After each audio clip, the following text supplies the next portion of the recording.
भड़काए मेरी प्यास को अक्सर तेरी आंखें। सहरा मेरा चेहरा है, समंदर तेरी आंखें। फिर कौन भला दादे तबस्सुम उन्हें देगा। रोएंगी बहुत मुझसे बिछड़ कर तेरी आंखें।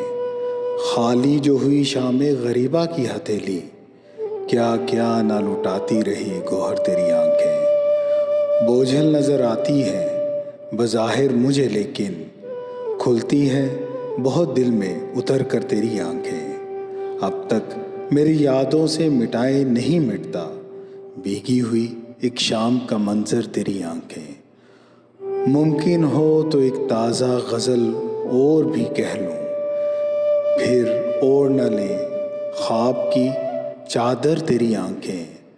मैं संगे सिफ्त एक ही रस्ते में खड़ा हूँ, शायद मुझे देखेंगी पलट कर तेरी आंखें।